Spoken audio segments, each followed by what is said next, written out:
enabled me to shed what I had built up, playing for that deer on the deck, coming up with an idea. Oh, I would love to play these pieces of Bach from a soulful standpoint, not from a classical standpoint, from a soulful standpoint. And let's go a little further. Let's mess around with me even further inside. So let's take, okay, this Bach and add some improvisations. So I did that. And then let's go a little further when I was up here again, as where we're at right now with that. We're in Inkwell Beach in Martha's Vineyard.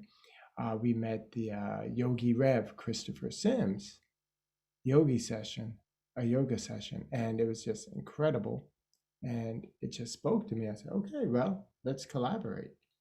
And that I think wouldn't have happened unless I would have kind of gone through a certain process of getting to know myself, shedding myself and enabling myself to be vulnerable, accepting the fact that he might say no. That's something that I'm really very aware of now. It'll happen. It's okay. I'm still here. Yeah. I'm still here. And do you remember when we first collaborated? We collaborated with the chaconne, Bach chaconne, which I loved and you loved, and you didn't like it at first, right?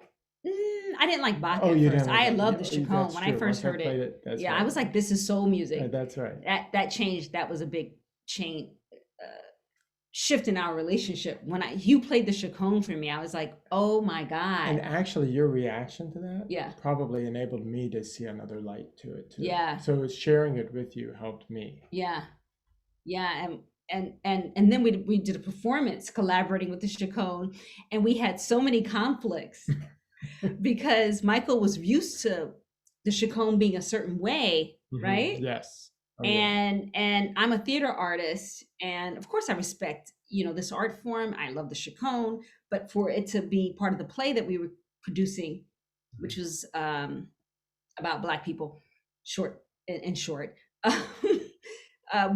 it needed some adaptation. And at first you were just not willing to adapt it. I was not flexible in that way. Yes.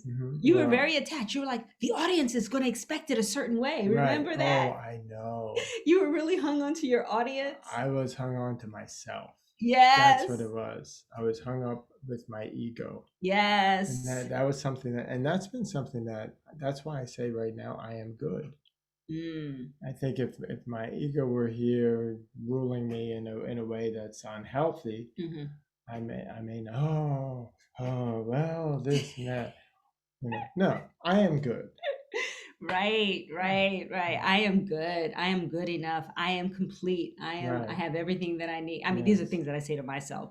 Right. So that enabled me to ask Christopher to collaborate with the Black Baptist minister, saying, what do you want to say? Like you were really opening up to him. And I left it wide open. You did. I left it wide open to Christopher, and because he felt a little closed at first. Well, because the music to him was sounding very tight. And that was his initial perception of it. Right. And it's interesting. That was actually his pre-perception of it. Yeah. And he's not here, so I do want to interview Michael and Christopher together because they have a very interesting relationship.